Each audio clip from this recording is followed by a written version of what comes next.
भारत के खिलाफ समुद्र में पाकिस्तान एक नई रणनीति पर काम कर रहा है। पाकिस्तान को चीन से मिली नई और आधुनिक हंगोर क्लास पनडुब्बी ने पूरे क्षेत्र में चर्चा छेड़ दी है।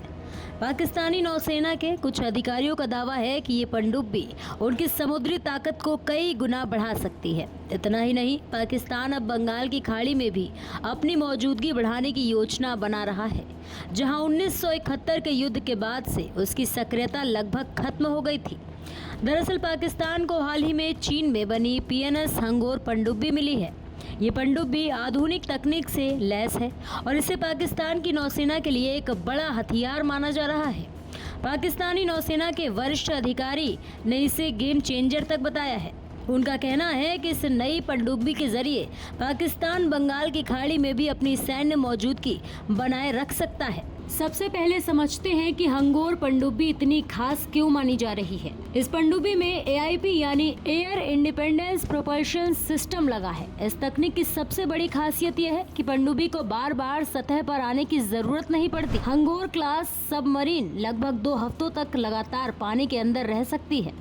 इससे दुश्मन के लिए इसे ढूंढना बेहद मुश्किल हो जाता है। इसके अलावा इसमें 6 533 मिलीमीटर के टारपीडो ट्यूब लगे हुए हैं। ये भारी टारपीडो और एंटी शिप क्रूज मिसाइलें दागने में सक्षम है। रिपोर्ट्स के मुताबिक ये पाकिस्तान की Babur 3 submarine launch cruise missile को भी ले जाने की क्षमता रखती है। यही वजह है कि पाकिस्तान इसे अपनी नौसेना की ताकत बढ़ाने वाला बड़ा हथियार मान रहा है। अब सवाल यह है कि भारत के लिए ये मामला कितना महत्वपूर्ण है। दरअसल बंगाल की खाड़ी भारत के लिए बेहद रणनीतिक क्षेत्र है। भारत की पूर्वी नौसेना कमांड विशाखापट्टनम में स्थित है। इसके अलावा अंडमान और निकोबार द्वीप समूह भी इसी क्षेत्र के करीब है।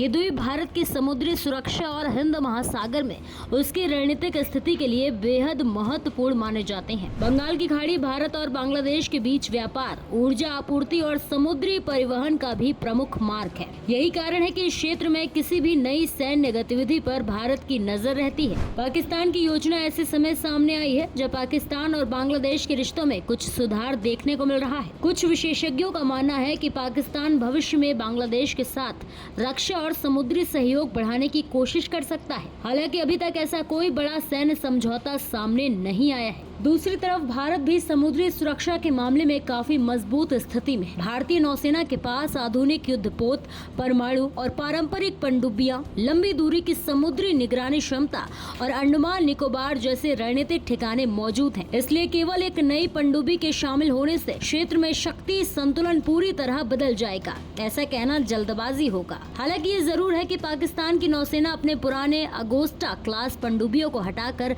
नई हंगोर क्लास पनडुब्बियों को शामिल कर रही है। पाकिस्तान कुल 8 हंगोर क्लास पनडुब्बियों को अपने बेड़े में शामिल करने की योजना पर काम कर रहा है। यदि ये योजना पूरी होती है तो उसकी समुद्री क्षमता में निश्चित रूप से बढ़ोतरी होगी। फिलहाल हंगोर पनडुब्बी को लेकर पाकिस्तान के बड़े दावे सामने आ रहे हैं, लेकिन असली तस्वीर भविष्य में ही साफ होगी। इतना तय है कि हिंद महासागर और बंगाल की खाड़ी में बढ़ती सैन्य गतिविधियों के बीच भारत, पाकिस्तान और क्षेत्र के अन्य देशों के बीच समुद्री प्रतिस्पर्धा आने वाले वर्षों में और तेज हो सकती है। आप इस मुद्दे पर क्या सोचते हैं? अपनी राय हमें कमेंट सेक्शन में जरूर शेयर करें और ऐसे ही और भी देश दुनिया की तमाम खबरों को देखने के लिए देखते रहिए भारत एक्सप्रेस।